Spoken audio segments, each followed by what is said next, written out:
Hello' viewers, আপোনালোক সকলোকে মোৰ ইউটিউব চেনেলটোলৈ স্বাগতম জনাইছোঁ। মই পংকজজ্যোতি ভৰদ্বাজ। আজি মই আলোচনা কৰিম আহি থকা আছাম পুলিচ আৰু DME অৰ্থাৎ হেল্থৰ এক্সামৰ যি হ'ব জানুৱাৰী বা ফেব্ৰুৱাৰী মাহত। নটিফিকেশ্যন এতিয়ালৈকে ওলোৱা নাই, তো সেই এক্সামৰ কিছুমান গুৰুত্বপূৰ্ণ GK জেনেৰেল নলেজৰ কুৱেশ্যন। এইটো পাৰ্ট 4 হয়। অলৰেডি 3টা পাৰ্ট মোৰ চেনেলত আপলোড কৰা হৈছে। তাৰ মই প্লে'লিষ্টৰ লিংকটো মই ডেছক্ৰিপশ্যনত দি দিম, যদি আপোনালোকে চোৱা নাই চাব পাৰিব। আৰু ইয়াত আগৰ যিকেইটা পাৰ্ট আছিল সেই পাৰ্টকেইটা বা প্ৰায় 5টা কুৱেশ্যন লাষ্ট ADRE এক্সামত আহি গৈছে। গতিকে প্ৰত্যেকটো গুৰুত্বপূৰ্ণ কুৱেশ্যন। তো ভিডিঅ'টো শেষলৈকে চাব। আৰু ইয়াৰ লগতে মই প্ৰতিটো কুৱেশ্যনৰ লগতে আনুষংগিক কিছুমান ইনফৰমেশ্যন দিবলৈ চেষ্টা কৰিছোঁ, যিটো মানে আপোনালোকৰ এক্সামত যথেষ্টখিনি কামত আহিব। তো ভিডিঅ'টো শেষলৈকে চাব। ঠিক আছে, আহক কুৱেশ্যনসমূহ আলোচনা কৰোঁ। 1 নম্বৰ question, the famous Dandi march of Gandhiji led to begin. গান্ধীজীৰ বিখ্যাত দাণ্ডি মাৰ্চ নেতৃত্ব দিছিলে। দাণ্ডি মাৰ্চৰ কাহিনীটো কেনেকুৱা আছিলে চাব। দাণ্ডি মাৰ্চ কৰা হৈছিল গান্ধীজীয়ে ডিমাণ্ড কৰিছিলে ইণ্ডিয়াৰ হকে ব্ৰিটিছৰ ওচৰত। সেই ডিমাণ্ডখিনি মনা নাছিলে। তো সেইকাৰণে গান্ধীজীয়ে ভাবিলে যে এটা আমি আইনবিলাক যি ব্ৰিটিছৰ যি আইন সেইটো আমি নামানো। সেইটো হৈ গ'ল আইন অমান্য আন্দোলন। ইয়াৰ এনচাৰটো হৈ যাব চিভিল ডিছঅবিডিয়েঞ্চ মুভমেণ্ট। কিন্তু কাহিনীটো চাওক যে বনা নাছিলে। তো সেইকাৰণে ভাবিলে যে আমি এটা আইন ব্ৰেক কৰোঁ। তেতিয়া দেখিলে যে যিটো নিমখ চল্ট মানুহে সৰ্বসাধাৰণে সদায় ব্যৱহাৰ কৰে, তাৰ ওপৰতো গভৰ্ণমেণ্টে টেক্স লগাই থৈছিলে। তো সেই টেক্সটো ব্ৰেক কৰাৰ কাৰণে তেওঁ কি কৰিছিলে, মাৰ্চ কৰিছিলে ক'ৰ পৰা, গুজৰাটত সবৰমতী আশ্ৰমৰ পৰা সবৰমতীৰ পৰা দান দিলে 278জন মেম্বাৰৰ সৈতে তেওঁ মাৰ্চ কৰি পেলাই মাৰ্চ কিমান কিলোমিটাৰ কৰিছিল চাওক। মাৰ্চ কৰিছিলে 240 মাইলছ, মানে সবৰমতীৰ পৰা দান দিলে 240 মাইলছ অৰ্থাৎ 384 কিলোমিটাৰ খোজকাঢ়ি পেলাই তেওঁ মাৰ্চ কৰি সাগৰৰ কাষত, দাণ্ডিত যি সাগৰ আছে সাগৰৰ কাষত পাৰত চলটো মানে নিমখ কালেক্ট কৰিছিলে। তো আইন অমান্য কৰা নিচিনা হ'ল। আৰু ইয়াৰ ক্ষেত্ৰত আৰম্ভ হৈছিলে 12 মাৰ্চৰ পৰা 6 এপ্ৰিললৈকে আছিলে। এই খোজকঢ়া যিটো মানে মাৰ্চ কৰাটো সেইটো আছিলে 12 মাৰ্চ 1930 চনত। ঠিক আছে, মনত ৰাখিব এইখিনি কথা। তো আনচাৰটো হৈ যাব কি, চিভিল ডিছঅবিডিয়েঞ্চ মুভমেণ্ট। এতিয়া হোম ৰুল মুভমেণ্টৰ ক্ষেত্ৰত চাওক, সেইটো হৈছিলে 1916 চনত। 1916 এপ্ৰিলত আৰম্ভ কৰিছিলে বাল গংগাধৰ তিলক। ক'ত আৰম্ভ কৰিছিলে বুলি ক'লে পুনা হ'ব। আৰু ছেপ্টেম্বৰ মাহত একেই চন 1916 এনি বেচেণ্ট হয়নে, এনি বেচেণ্টে আৰম্ভ কৰিছিলে। এনি বেচেণ্ট ক'ত বুলি ক'লে হ'ব, মেইনলি মাদ্ৰাছত। তাৰপিছত নন কৰ্পৰেশ্যন মুভমেণ্ট হৈছিল 1920। তো এই চনবিলাক আহে কেতিয়া হৈছিলে, ক্ৰনলজিকেল অৰ্ডাৰ সজাবলৈ গৈ কেতিয়া আছিলে কোনটো, সেইটো 1920। নেক্সট হ'ব আপুনি quit India movement 1942। Quit India মুভমেণ্টত অসমৰ ক্ষেত্ৰত কি কথা আছিলে, গহপুৰ জেলত দুজনক শ্বুট কৰা হৈছিলে। যোনজন প্ৰথম শ্বহীদ হৈছিলে 1942। কোন আছিলে আমি সকলোৱে জানো, কনকলতা বৰুৱা আৰু মুকুন্দ কাকতি। দুজন শ্বহীদ হৈছিল গহপুৰ জেলতে হ'ল। ঠিক আছে, মনত ৰাখিব। 2 number question, the Chinese traveller Hiuen Tsang root which book about India. চীনা পৰিব্ৰাজক হিউৱেন চাঙে কোনখন কিতাপত ভাৰতৰ কথা লিখিছিলে। এতিয়া চীনা পৰিব্ৰাজক হিউৱেন চাং কেতিয়া আহিছিলে, প্ৰায় 640 খ্ৰীষ্টাব্দত 640 AD আহিছিলে। কাৰ দিনত আহিছিলে, সেইটো হৈ যাব আপোনাৰ ভাস্কৰ বৰ্মন হয়নে, আমি সকলোৱে জানো ভাস্কৰ বৰ্মন হ'ল যাব এইটো ভাস্কৰ বৰ্মন। আৰু কি দিছিলে ইণ্ডিয়াৰ ভাৰতৰ বিষয়ে কি লিখিছিলে, সেইটো হৈ গ'ল আনচাৰটো হৈ যাব CUK, এইটো লিখিছিলে। আৰু হৌলালি যোনখন আছিলে সেইটো এটা গিফ্ট আছিলে, একচুৱেলি এইটো এটা গিফ্ট আছিলে, গিফ্টটো দিয়া হৈছিলে, সেইটো একচেপ্ট কৰিছিল তেওঁ। ঠিক আছে। 3 নম্বৰ question, Nile is a river of which continent. নীল নদী কোনখন মহাদেশত অৱস্থিত। এতিয়া সকলোতকৈ দীঘল নদীখন কি, নাইল ৰিভাৰেই হয়। গতিকে নাইল ৰিভাৰ বুলি ক'লে কিন্তু 2খন ৰিভাৰ আছে। ইয়াত এখন হ'ল হোৱাইট নাইল, এখন হ'ল ব্লু নাইল। এতিয়া চবতকৈ দীঘল বুলি ক'বলৈ গ'লে আকৌ হোৱাইট নাইলখন হয়। তাৰপিছত মই দেখাই আছোঁ যে নাইল ৰিভাৰখন প্ৰায় 6600 কিলোমিটাৰ হয় টোটেল। আৰু নাইলখন কেনেকৈ যায় চাব, আপোনাৰ আছে ক'ত সেইটো কুৱেশ্যন সুধিছিলে। আছেটো হ'ল আফ্ৰিকাত আছে। আফ্ৰিকাত আপোনাৰ কেনেকৈ যায় চাব, ইয়াত নাইলখন তলৰ পৰা এনেকৈ যায় গৈ পেলাই, এইখন হ'ল হোৱাইট নাইল, আৰু সেইটো আছে লেক ভিক্টৰিয়া পৰা ওলাই, আৰু ইয়াত এইখিনিৰ পৰা এখন আছে ব্লু নাইল, এইখিনিতে আছে লেক টানা ইথিঅ'পিয়াত আছে। আৰু ইয়াৰ পৰা গৈ পেলাই এনেকৈ মেডিটেৰিয়ান চিত পৰি যায়গৈ এখন গৈ পেলাই। তো দুখন আছে, এটা হোৱাইট নাইল আৰু ব্লু নাইল। তো হোৱাইট নাইলখন চবতকৈ দীঘল, সেইটো হ'ল 6,600 কিলোমিটাৰ আচলতে টোটেল হয়। আৰু তেতিয়া নাইল ৰিভাৰ ক'ত আছে? আফ্ৰিকাত আছে। হ'ল 4 নম্বৰ question, Rovers cup is associated with which sports? Rover cup বঁটা কোনটো খেলৰ সৈতে জড়িত? শুদ্ধ উত্তৰটো কি হ'ব? ৰোভাৰ্ছ কাপ কিহৰ লগত জড়িত? এইটো হ'ল ফুটবলৰ লগত জড়িত। Football correct answer. ঠিক আছে। 5 নম্বৰ question, anemometer is an instrument to measure speed of. Anemometer কিহৰ গতিবেগ নিৰ্ণয় কৰে? তো এনিমোমিটাৰে কি কৰে? চাওক, লাইটটো জোখাটো হৈ গ'ল। লাইটটো আপোনাৰ লাইট সকলোতকৈ স্পীডত থকা বস্তু হয়। তো লাইটটো কিমান? 3 লাখ কিলোমিটাৰ যায়। 3 লাখ কিলোমিটাৰ পাৰ ছেকেণ্ড। ভাবক কিমান স্পীড? 3 লাখ কিলোমিটাৰ 1 ছেকেণ্ডত যাব পাৰে লাইটে, হয়নে? গতিকে লাইট সকলোতকৈ স্পীড। তো লাইটটো এনিমোমিটাৰে নুজোখে। তো বতাহ কোনে জোখে? তো কাৰেক্ট এনচাৰটো হৈ যাব বতাহ। এনিমোমিটাৰে বতাহ জুখিব পাৰে। এৰোপ্লেন বেলেগ, চাউণ্ড বেলেগ। চাউণ্ডৰ স্পীডটো কিমান হয়? 1235 কিলোমিটাৰ পাৰ আৱাৰ এনেকুৱা হয়। আৰু চাউণ্ডৰ যোনটো 1235 কিলোমিটাৰ, সেইটো 1 মেক বুলি কয়। আমাৰ ছাপ'জ যিবিলাক মিছাইল ওলায় বা আপোনাৰ এৰোপ্লেন ওলায় বা ৰকেট ওলায়, সেইবিলাক 1 মেক 2 মেক কেনেকৈ কোৱা হয়? তো সেইটো মেক মানে হৈ গ'ল চাউণ্ডৰ এঘণ্টাত যিমান স্পীড, সেইটো হ'ল 1235 কিলোমিটাৰ পাৰ আৱাৰ। ঠিক আছে।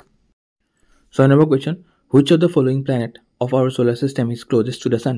তলৰ কোনটো গ্ৰহ সূৰ্যৰ একেবাৰে ওচৰত আছে? সূৰ্যৰ একেবাৰে ওচৰত থকা গ্ৰহটো কি? আমি জানো বুধ গ্ৰহ, অৰ্থাৎ মাৰ্কিউৰি হ'ব, হয়নে? বুধ গ্ৰহ। এতিয়া যদি সোধে হটেষ্ট প্লেনেট কি সূৰ্যৰ একেবাৰে আমাৰ ছ'লাৰ ছিষ্টেমৰ হটেষ্ট প্লেনেটটো কি?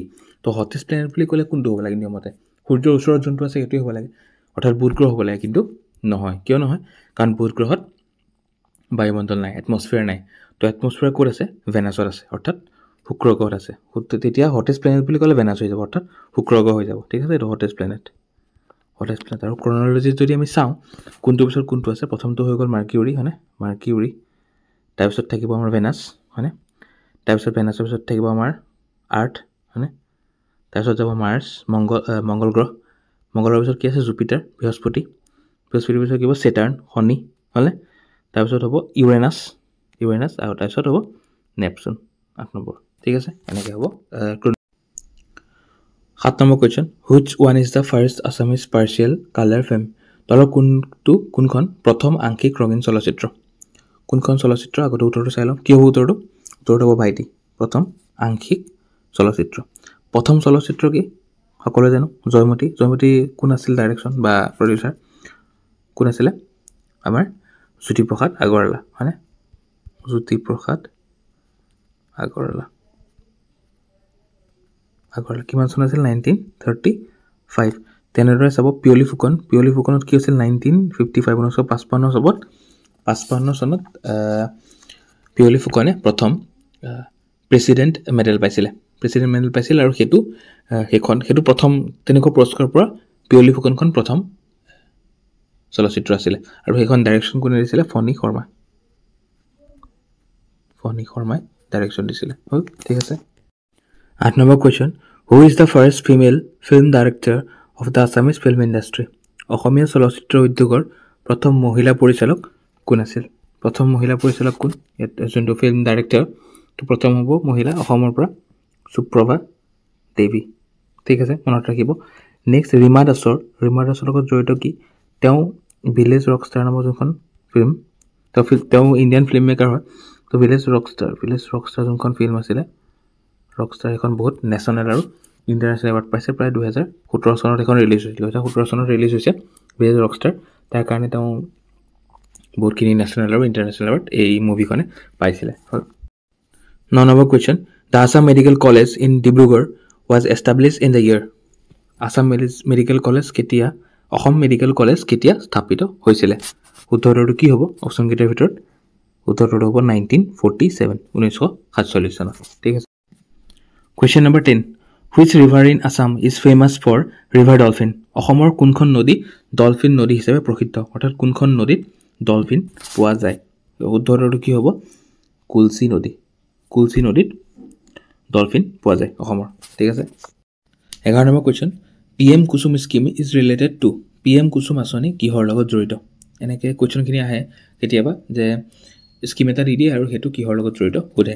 তো এই ক্ষেত্ৰত কি হ'ব? এইটো এগ্ৰিকালচাৰ ফিল্ডত খেতি কৰাৰ সময়ত এগ্ৰিকালচাৰ ফিল্ডত যি ইলেক্ট্ৰিচিটিৰ প্ৰডাক্ট মানে ইলেক্ট্ৰিচিটি দৰকাৰ হয় সেই ইলেক্ট্ৰিচিটি দৰকাৰৰ কাৰণে সোলাৰ পেনেল গভৰ্ণমেণ্টে এই স্কিমৰ আণ্ডাৰত PM কুসুমৰ আণ্ডাৰত সোলাৰ পেনেল বহায় আৰু সোলাৰ পেনেলৰ পৰা ইলেক্ট্ৰিচিটি জেনেৰেট কৰি সেই এগ্ৰিকালচাৰ ফিল্ডত ব্যৱহাৰ কৰা হয় তেতিয়া শুদ্ধ উত্তৰটো হৈ যাব সোলাৰ পাৱাৰ তাৰ বাহিৰে লগতে বাকীকেইটা চাই লওঁ application of LED bulb LED বাল্বৰ ক্ষেত্ৰত যোনটো স্কিম আছে সেইটো কি উজালা এইটো হ'ল উজালা স্কিম হ'ল আৰু এটা হ'ল LPG কানেকশ্যন দুটা চাওক এটা LED বাল্ব এটা হ'ল LPG কানেকশ্যন LPG কানেকশ্যনটো হ'ল উজ্জ্বলা ঠিক আছে দুইটা একে কিন্তু সেইটো মনত ৰাখিব তো LED বাল্বৰ ক্ষেত্ৰত হ'ব উজালা আৰু LPG কানেকশ্যনৰ ক্ষেত্ৰত হ'ব উজ্জ্বলা ঠিক আছে 12 নম্বৰ question fundamental duties of Indian constitution was added by মৌলিক দায়িত্ব ভাৰতৰ সংবিধানত কোনখন সাংবিধানিক সংশোধনৰ দ্বাৰা অনা হৈছিল উত্তৰটো কি হ'ব উত্তৰটো হ'ব 42nd এমেণ্ডমেণ্ট কিমান চনত আছিল 1976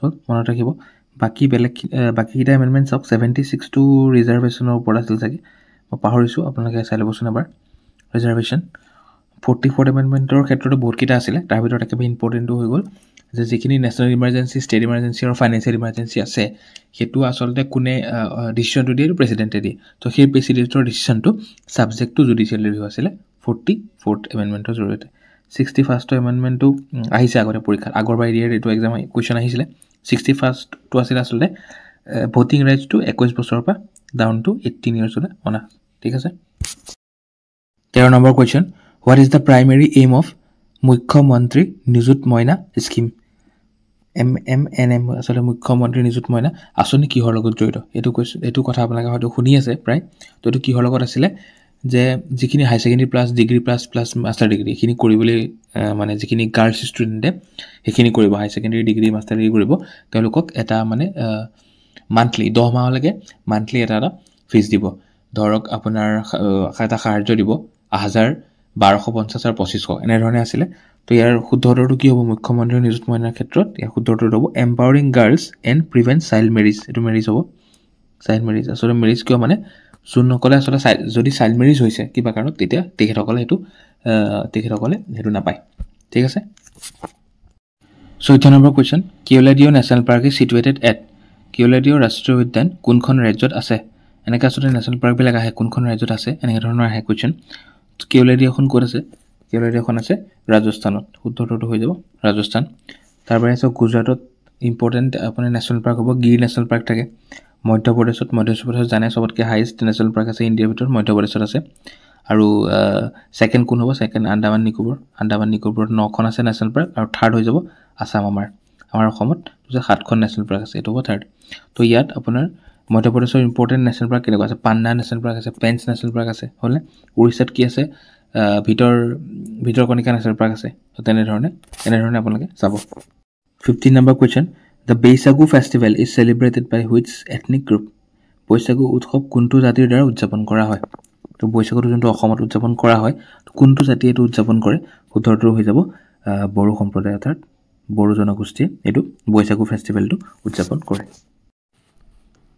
16 নম্বৰ question the first schedule of the Indian constitution ভাৰতীয় সংবিধানৰ প্ৰথম অনুসূচী কি এইটো ইম্পৰ্টেণ্ট কুৱেশ্যন প্ৰায় ইয়াত আমাৰ অনুসূচী কেইটা আছে অনুসূচী আছে ইয়াত 12টা হয়নে তো 12টা অনুসূচীৰ কোনটো কি হয় চাই লওঁ এক মিনিট ফাৰ্ষ্টটো কি হয় এক নম্বৰটো কি হয় এক নম্বৰটো হৈ যাব ইয়াত প্ৰথমটোৱে কৰিছে তো ফাৰ্ষ্টটো হ'ব list of state and union territories এইটো হ'ব ফাৰ্ষ্ট ঠিক আছে তো ইয়াৰটো ফাৰ্ষ্ট হ'ল আমি ছেকেণ্ড চাওঁ ছেকেণ্ডটো হ'ব কি ছেকেণ্ডটো হৈ যাব আমাৰ চেলাৰী আৰু ৰেমুনাৰেশ্যন এইটো প্ৰেচিডেণ্ট সুপ্ৰিম কোৰ্টৰ জাজ স্পীকাৰ সকলোখিনিৰ চেলাৰী থাৰ্ডটো হৈ যাব আমাৰ এইটো অথ এণ্ড এফাৰ্মেশ্যন থাৰ্ডটো হ'ল অথ এণ্ড এফাৰ্মেশ্যন ফ'ৰ্থ কি হ'ব ফ'ৰ্থ হ'ব 4 নম্বৰটো চাব এল'কেশ্যন অফ ছিটছ অফ ৰাজ্যসভাৰ ছিট এল'কেশ্যন কৰা ফিফ্থটো কি আছিলে ফিফ্থটো হ'ব আমাৰ চিডুল কাষ্ট আৰু চিডুল এৰিয়াছবিলাক চিডুল ট্ৰাইবছ আৰু চিডুল এৰিয়াবিলাকৰ এডমিনিষ্ট্ৰেশ্যন 6 হৈ যাব জানে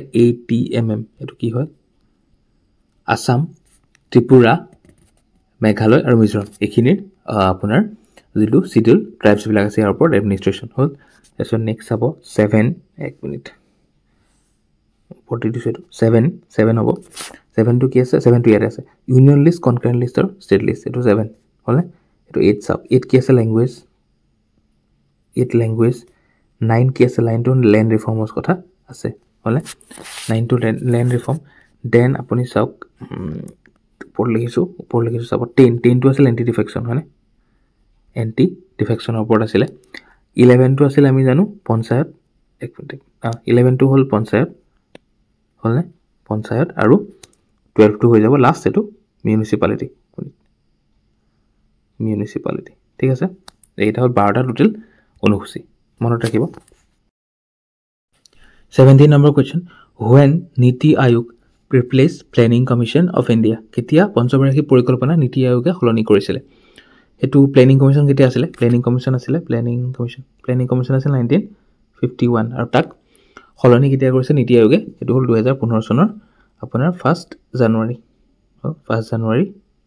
নীতি আয়োগে এটো ৰিপ্লেস কৰিছে প্লেনিং কমিশনক পঞ্চবাৰ্ষিক পৰিকল্পনাক আৰু প্ৰথম একচন প্ল্যান যোনটো আহিছে এটো হ'ল 2017 চনত মানে নীতি আয়োগে প্ৰথম একচন প্ল্যান বনাইছে 2017 চনত তো বৰ্তমান চেয়াৰম্যান কোন আচ্ছা চেয়াৰম্যান আসলতে প্লেনিং কমিশন হক বা নীতি আয়োগৰ হয় দুইটা ক্ষেত্ৰতে প্ৰাইম মিনিষ্টাৰ চেয়াৰম্যান থাকে সিইও বেলেগ থাকে সিইও কোন হ'ব এতিয়া সিইও হ'ল বি আৰ সুব্ৰমণিয়ম ঠিক আছে তো খুদে আহিব পাৰে মনত ৰাখিব 18 নম্বৰ question what is the world's deepest lake পৃথিৱীৰ আটাইতকৈ গভীৰ হ্ৰদটো কি মানে অৰ্থাৎ আটাইতকৈ দ যোনটো হ্ৰদ আছে সেইটো কি হয় এই উত্তৰটো কি হ'ব লেক বৈকাল ক'ত আছে ৰাছিয়াত আছে তো আৰু লাৰ্জেষ্ট লেক বুলি ক'লে মানে সাৰফেস ওৱাটাৰৰ পৰা চাবলৈ গ'লে সাৰফেস ওৱাটাৰ সবতকৈ ডাঙৰ কাৰ বুলি চাবলৈ গ'লে সেইটো উত্তৰটো হ'ব লেক সুপিৰিয়ৰ এটো ক'ত আছে USA কানাডাৰ ওচৰত আছে USA কানাডাৰ মাজত আছে লেক সুপিৰিয়ৰ লেক ভিক্টোৰিয়া মই অলপ আগৰ কুৱেশ্যনত ক'লোই নাইল ৰিভাৰখন লেক ভিক্টোৰিয়াৰ পৰা এইটো আছে আফ্ৰিকাৰ কেস্পিয়ান সি কি হয় সাগৰ কিন্তু ইয়াক লাৰ্জেষ্ট লেক বুলি 19 number question which gas is absorbed by the plants during photosynthesis কোনটো গেছ সালোক সংশ্লেষণৰ সময়ত উদ্ভিদে শোষণ কৰে এটো আমি সকলোৱে জানো প্ৰায় কি হয় উত্তৰটো হ'ব কাৰ্বন ডাই অক্সাইড এটো বায়ুমণ্ডলৰ পৰা কাৰ্বন ডাই অক্সাইডটো গছে সালোক সংশ্লেষণ ফটোসিনথেসিস অৰ্থাৎ খাদ্য প্ৰডাকচনৰ ক্ষেত্ৰত সময়ত কাৰ্বন ডাই অক্সাইডটো গ্ৰহণ কৰে এৰি কি দিয়ে অক্সিজেন মানে অক্সিজেন এৰি তুমি তাৰ পৰা আমি খোৱা ল'ব পাৰো আৰু এটা কথা ক'বলৈ গ'লে নাইট্ৰজেনটো কি হয় নাইট্ৰজেন বায়ুমণ্ডলত পৃথিৱীৰ বায়ুমণ্ডলত থকা তাতকৈ বেছি থকা গেছটো কি হয় নাইট্ৰজেন হয় ঠিক আছে নাইট্ৰজেন প্ৰায় 78% আছে হয়নে অক্সিজেন প্ৰায় 21% আছে আৰু বাকি গেছ আছে ঠিক আছে তো আজিৰ শেষৰ কুৱেশ্যনটো 20 number question where is the headquarter of world trade organization WTO ৰ মুখ্য কাৰ্যালয় ক'ত আছে এনেকুৱা কুৱেশ্যনৰ পৰা আহে কোনটো ইন্টাৰনেশ্যনেল অৰ্গানাইজেশ্যন কোনটো হেডকোৱাৰ্টাৰ ক'ত আছে তেনে ধৰণৰ আহে তো ইয়াত হ'ব ওয়াৰ্ল্ড ট্ৰেড অৰ্গানাইজেশ্যনৰ হেডকোৱাৰ্টাৰ ক'ত হ'ব আনসাৰ হ'ব জেনেভা উত্তৰটো হৈ যাব জেনেভা ঠিক আছে তো আমি আজি ইয়াত টোটেল পাৰ্ট 4 ৰ 20টা কুৱেশ্যন আলোচনা কৰিলো লগতে আপোনালোকে ইয়াৰ লগত জড়িত কিছুমান আনুষংগিক গুৰুত্বপূৰ্ণ তথ্য গম পালে গতিকে ভিডিঅ'খিনি চাই থাকিব এইটো পাৰ্ট 4 হয় আৰু নেক্সট পাৰ্ট মই আনিম ঠিক আছে আৰু ভিডিঅ'টো লাষ্টলৈকে চোৱাৰ বাবে শেষলৈকে চোৱাৰ বাবে ধন্যবাদ পুনৰ নতুন এটা ভিডিঅ'ত লগ পাম